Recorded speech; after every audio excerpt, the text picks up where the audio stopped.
1985, after the demise of all the various exchange rate regulatory mechanisms that characterized the 20th century, that is, the gold standard, the Bretton Woods Standard, and the Smithsonian Agreement, the currency market was left with virtually no regulation other than the mythical, invisible hand of free market capitalism, one that supposedly strived to create economic balance through supply and demand.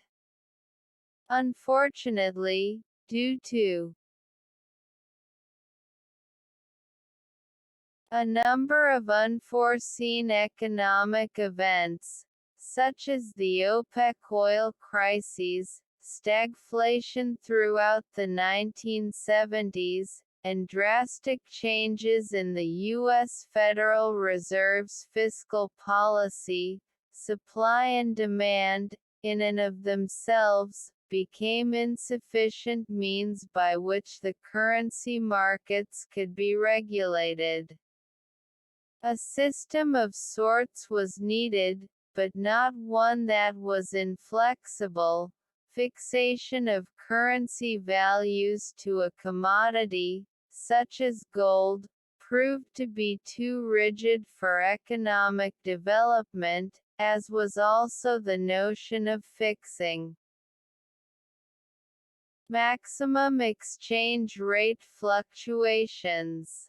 The balance between structure and rigidity was one that had plagued the currency markets throughout the 20th century, and while advancements had been made, a definitive solution was still greatly needed.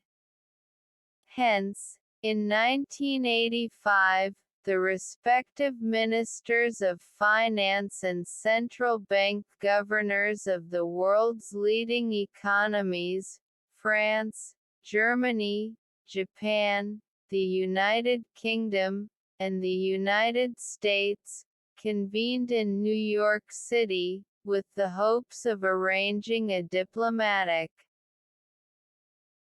agreement that would work to optimize the economic effectiveness of the foreign exchange markets.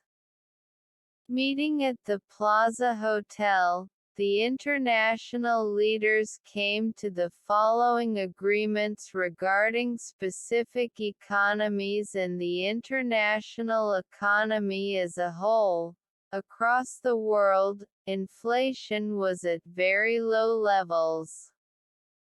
Contrary to the stagflation of the 1970s, where inflation was high and real economic growth was low, the global economy in 1985 had done a complete 180, as inflation was now low and growth was strong.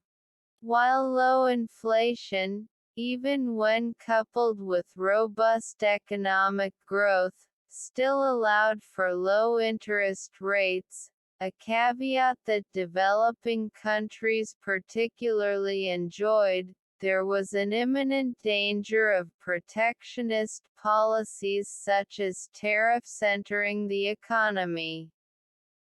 The United States was experiencing a large and growing current account deficit, while Japan and Germany were facing large and growing surpluses.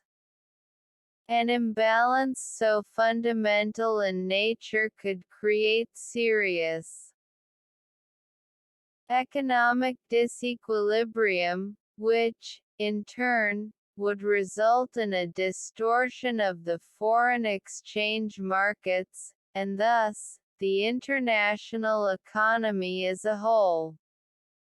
The results of current account imbalances, and the protectionist policies that ensued, required action.